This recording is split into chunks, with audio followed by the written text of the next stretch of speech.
Okay, good morning, everyone, and welcome to the 2021 Wellness and Learning Conference. My name is Tamara Feener. Everyone calls me Tam. It's a lot easier and simpler. And I will be your moderator during the Student Wellness and Nutrition for the Whole Child, and have a few housekeeping announcements before we get started. We will be recording this presentation. It will be available at a later time for viewing purposes. Please place your questions in the chat box. At the end of the conference, we will be sending out an online evaluation. Please take a moment to complete the evaluation. Certificates will be sent out for each session based on attendance. With that said, I would like to introduce Molly White. Molly is a Southwest regional consultant with the Bureau of Student Wellness and Nutrition at the New Hampshire Department of Education. This presentation will illustrate in the intersection of nutrition and overall student wellness. Molly, welcome. Thank you for presenting today, and whenever you're ready. Thank you so much. I'm just taking my camera on for a moment to introduce myself, although you did a great job. I'll turn it off when I get into the slides because I know there were some bandwidth challenges, but I just like to put a face to the name. So as it was said, I work for the New Hampshire Department of Education, the Office of Social Emotional Wellness. My background is in teaching. It looks like maybe some people are not hearing me. I just saw that in the chat. I can hear you, Molly. Okay, I'll keep going then. So my background is actually in education. I'm a teacher by trade. I taught in New Hampshire and in Massachusetts for many years. And then I moved into social emotional learning and creating some content. And now I'm obviously here at the New Hampshire Department of Ed. So as you can tell, my background is not as a licensed dietitian or anything like that. But what I'm providing today is an overview of the dimensions of wellness and how it could intersect with nutrition as part of a key feature of wellness. I'm going to go ahead and turn my camera off, so in case anyone's having issues, and I'll get into the presentation. So the 7 core features or dimensions of wellness that we use at the Office of Social Emotional Wellness are up on the screen. They're emotional, environmental, intellectual, social, personal, occupational, and physical. And this visual was intentional in having each of these dimensions overlap because each dimension influences the other and plays a core, it's a core feature of the other one. And I'll dig into that a little bit. But the first thing I want to do is talk about each dimension of wellness as they stand alone. So emotional wellness, obviously it's a core feature of helping us cope and have a satisfying life and relationships.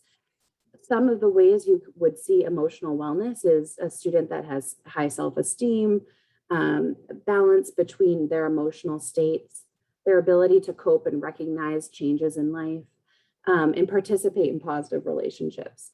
So when thinking about a school environment or a cafeteria or lunchroom, a student that may not be emotionally well might be that student that has a hard time coping with a change in the lunch schedule.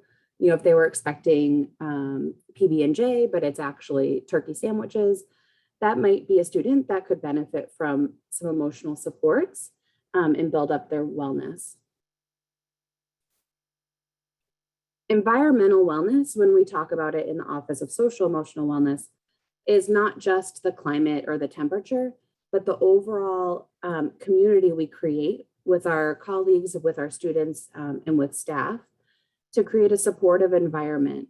We have shared norms, values, and expectations within a school or a school community, a culture of respect. All of these play a key part in having environmental wellness.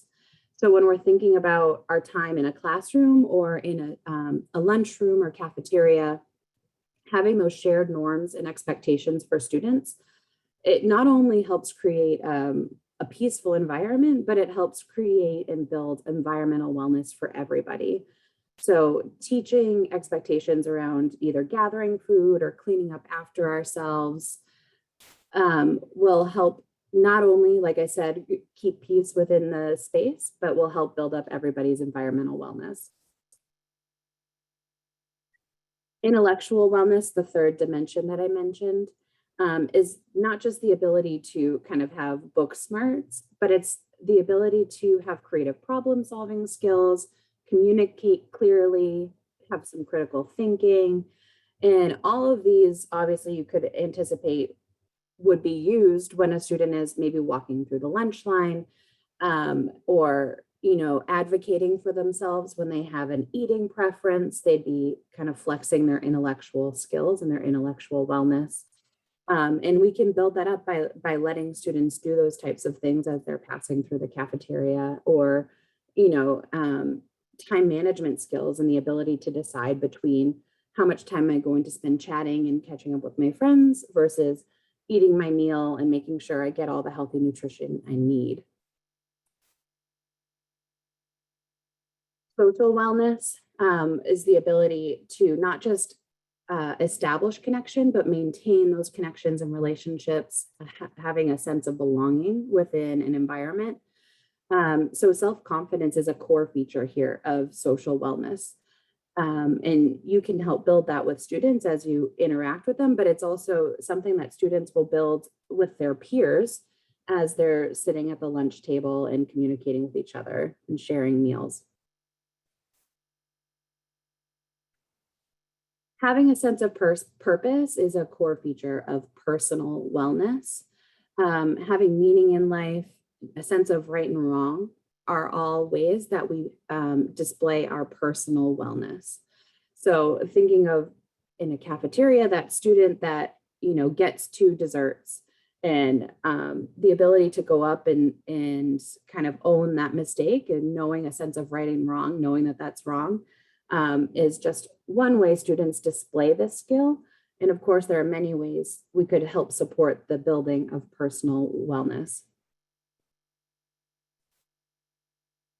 Occupational wellness is the sixth dimension. And of course, for our students, they're not going to a day-to-day job, but it's their job to be students and to learn and pay attention.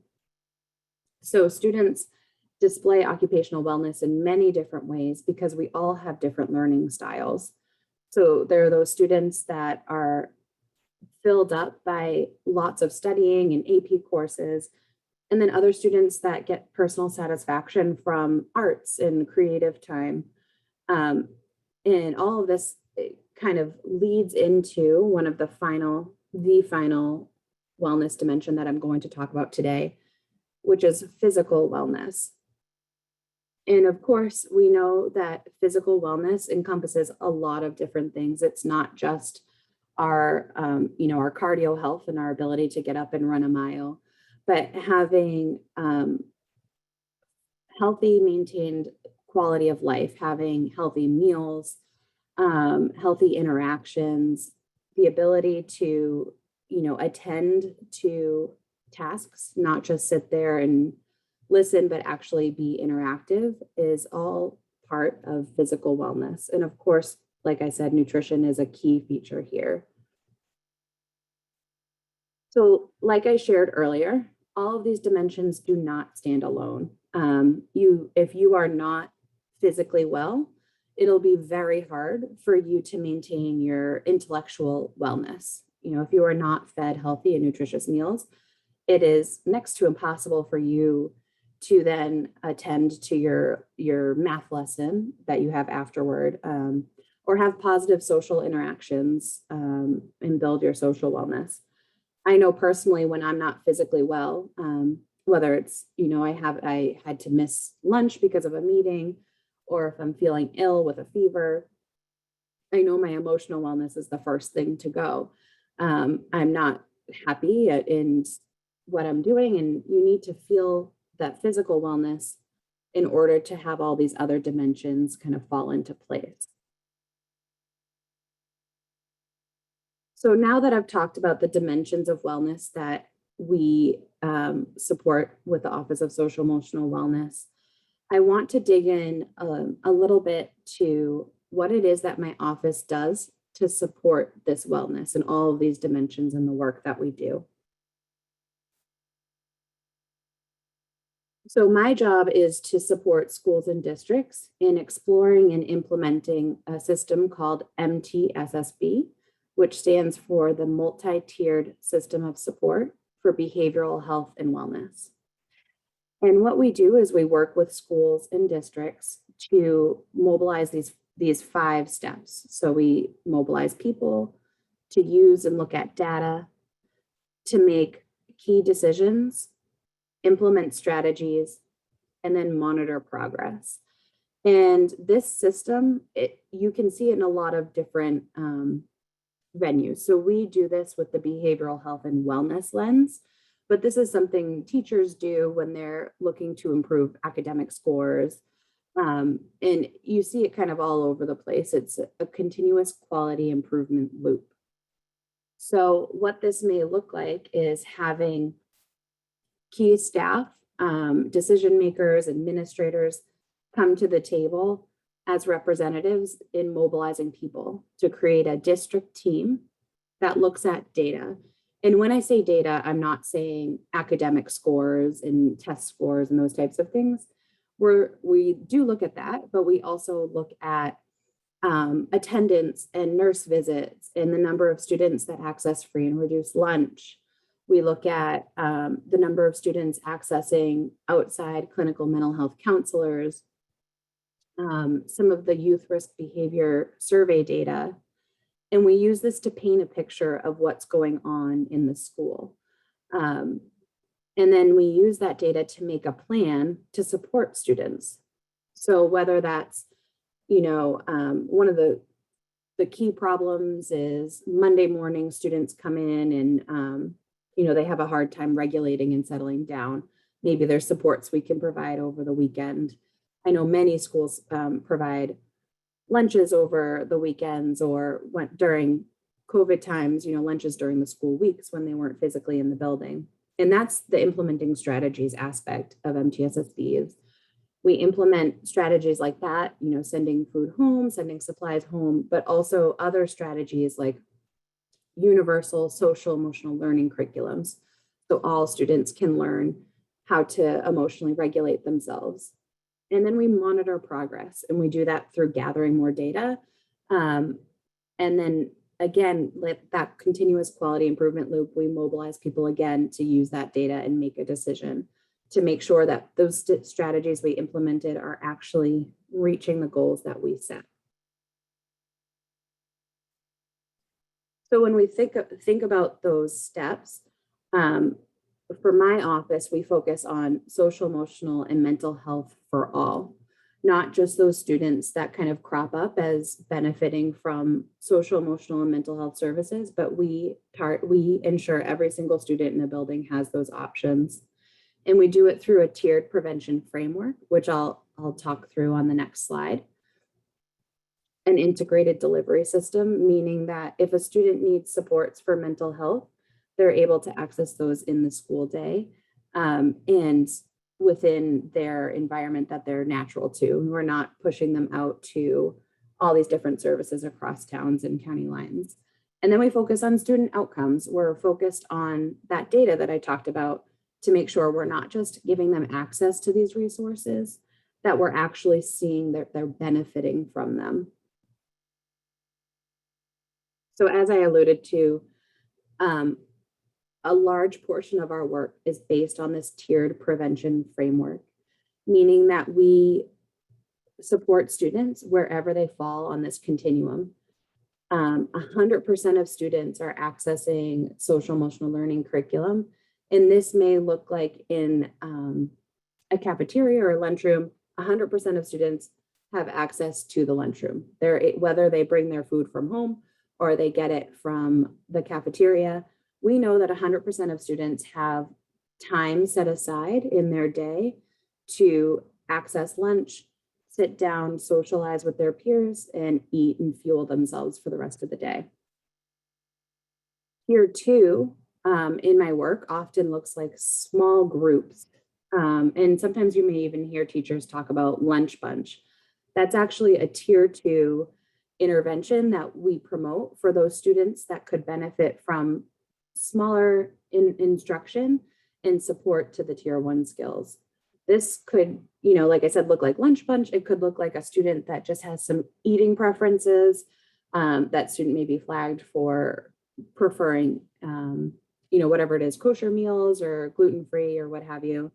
And then tier 3 is often those students that have a team of adults wrapped around them to support their individualized needs.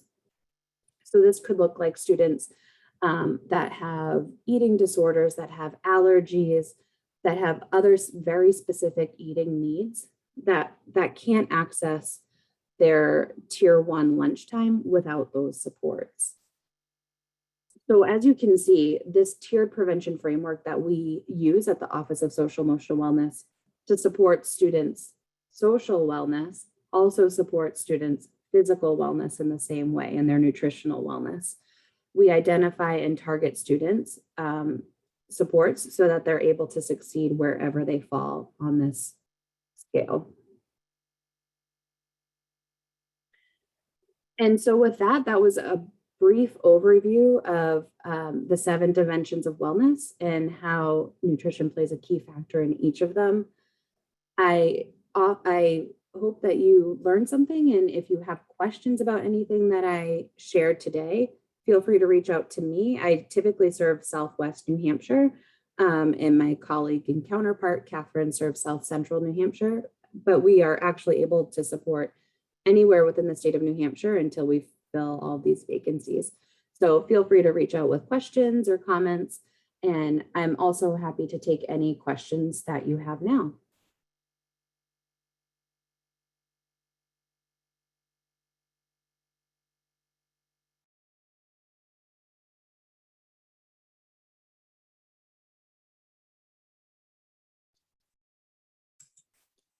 Molly, I don't see any questions as yet in the chat box. Sure, I'm happy to stick around, but otherwise, thank you everyone for attending. This has been great. Yeah, why don't we just stick around for about 5 minutes and see if anybody has any questions.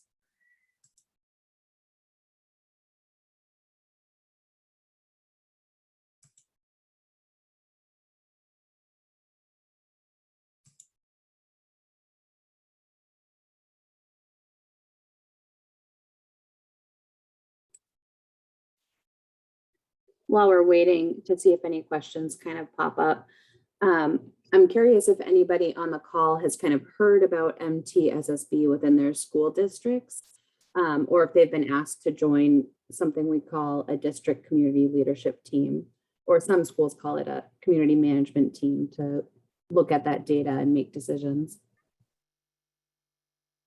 Molly, we do have a question.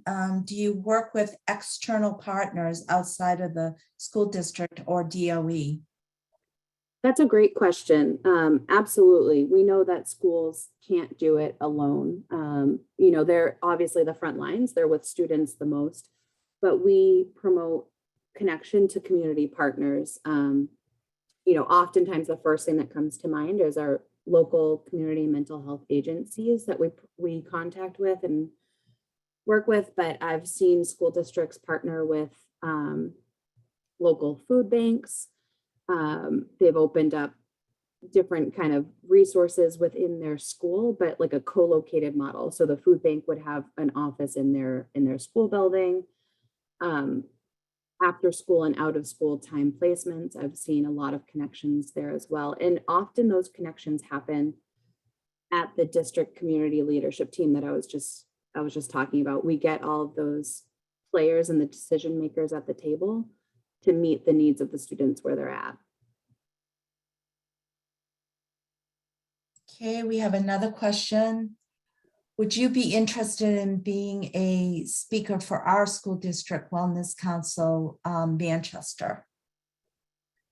Yeah, we do a lot of speaking engagements for the school districts. I may direct you to my colleague, but feel free to send me an email and we can get something on the books for you. Absolutely. I'll put Molly's contact information in the chat.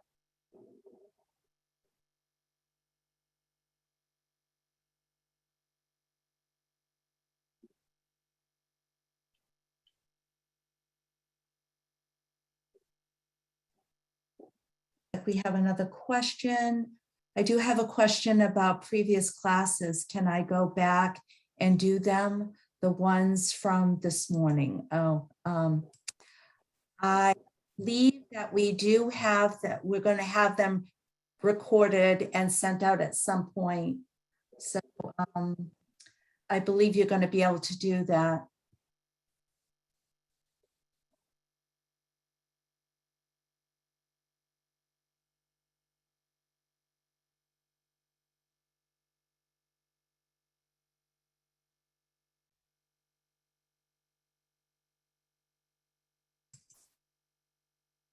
Okay, is there any other questions? Let's see. Molly, could you give us some other examples of tiered nutrition services, intervention, special situations, and creative ways of meeting the tiered needs? Sure. So when we're thinking about the tiered model, it's always kind of tailored. Once we get up to that tier 3, it's tailored to the student's needs. So the best way to kind of be creative and meet the needs of your students is to have them on the tier 3 team. So when we're thinking about a student that may have, dietary needs, but additional academic needs, bringing all those key players and having the student as a representative is one great way to problem solve around that.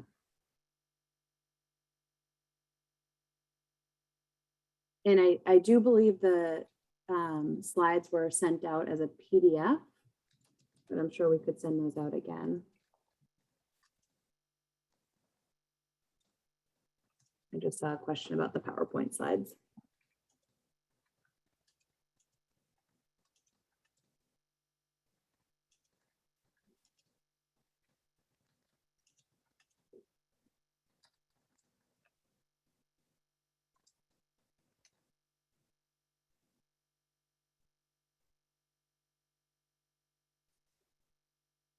Okay, are there any other questions?